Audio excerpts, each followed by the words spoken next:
राजधानी के लक्ष्मी नगर से आम आदमी पार्टी के विधायक बिन्नी सरकार गठन के समय भी मंत्री पद न मिलने से नाराज थे, पर पार्टी ने उस समय उन्हें मना लिया। लेकिन इस बार बिन्नी के तेवर ज्यादा ही तीखे हो गए हैं। लंबे समय से बागी तेवर अपनाए विनोद कुमार बिन्नी ने अपनी ही पार्टी के मुख्यमंत्री अरविंद केजरीवाल को न केवल भ्रष्टाचारी और धोखेबाज कहा, बल्कि उन्हें तानाशाह तक करार दे डाला। अगर मैं मुद्दों की बात करता हूँ, वास्तविकता सामने लाने की बात करता हूँ, तो आप मुझे लालची बोलते मुझे टिकट चाहिए। कहाँ टिकट का फैसला हो गया, कहाँ कौन सी मीटिंग हुई है, कहाँ अनाउंसमेंट हो गया? क्या आपने अरविंद भाई से मैं टिकट मांगने गया, उन्हें मुझे कैसे मना कर दिया? उनको किसने अधिकार दिया मना करने का? क्या मतलब आप तानाशाह हो गए? सारे फैसले स्वयं करते हैं? इससे तो यही पता चलता है, अगर मैं आपके पास टिकट मांगने गया और आपने मना कर दिया, इसका मतलब तो आप अकेले फैसले करने वाले लोग हैं। कहाँ गया स्वराज? कहाँ गई स्वराज की परिभाषा?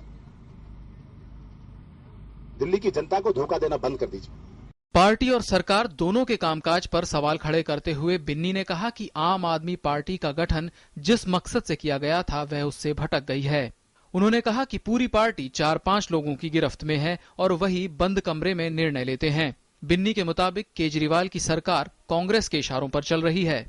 सूत्र बताते हैं कि पूर्वी दिल्ली के सांसद संदीप दीक्षित से अरविंद केजरीवाल की बहुत नजदीकियां हैं, बहुत घनिष्ठ मित्रता है।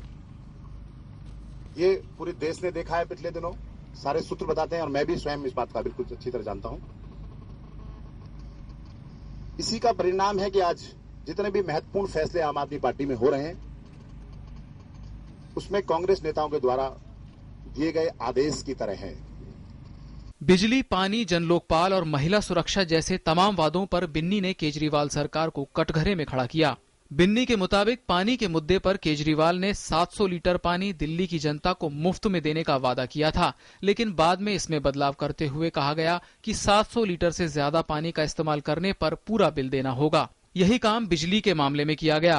पहले वादा किया गया था कि बिजली बिल आधा किया जाएगा, इसके लिए कोई शर्त नहीं थी, लेकिन बाद में 400 यूनिट की बात जोड़ दी गई। बिन्नी ने कहा कि आपने चुनाव के पहले वादा किया था कि सरकार बनने के 15 दिनों के बाद दिल्ली में अन्ना वाला जन लोकपाल बिल लाएंगे, लेकिन 15 दिन बीत जाने के बाद भी उस पर कोई अमल नहीं किया गया। बिन्नी ने महिला सुरक्षा के मसलों पर भी संवेदनहीन होने का आरोप लगाया। बिन्नी ने पार्टी से इस्तीफा देने की किसी संभावना से इनकार किया, लेकिन धमकी भी दी कि अगर केजरीवाल सरकार ने 26 जनवरी तक अपने सभी प्रमुख वादे पूरे नहीं किए तो वो 27 जनवरी से दिल्ली के जंतर मंतर पर अनिश्चितकालीन अनशन पर बैठेंगे। बिन्नी के आरोपों के फौरन बाद आम आदमी पार्टी की बैठक हुई और उनके हर सवाल का जवाब देने का फैसला किया गया। आपके वरिष्ठ नेता योगेंद्र यादव ने पार्टी की तरफ से कमान संभाली और बिन्नी पर पलटवार किए। दुख इसलिए भी हुआ कि ऐसा लगा कि वो किसी और की दी हुई स्पीच पढ़ रहे हैं। हाथ में कागज थे और ये स्पीच, जैसा आप सबको भी लगा होगा, ये स्पीच में लगभग वो सारे मुद्दे थे जो विपक्ष के नेता हर्षवर्धन जी ने सदन में उठाए थे और उसके बाद वो सड़क पे भी उठाते रहे। योगेंद्र यादव ने साफ कहा कि बिन्नी ने नियम तोड़ा है और पार्टी में अनुशासनहीनता की कोई गुंजाइश नहीं। उन्होंने सार्वजनिक तरीके से जिस तरह के मिथ्या आरोप लगाए हैं, उसके बाद पार्टी के लिए कोई रास्ता नहीं बचता, बजाय इसके कि इसे एक पहली नजर में अनुशासन उल्लंघन की कार्रवाई माना जाए। और ऐसे में पार्टी की जो पॉलिटिकल अफेयर्स कमेटी है, उसे अब बिन्नी भाई के इस मायने में अनुशासनात्मक कार्रवाई की शुरुआत करनी होगी।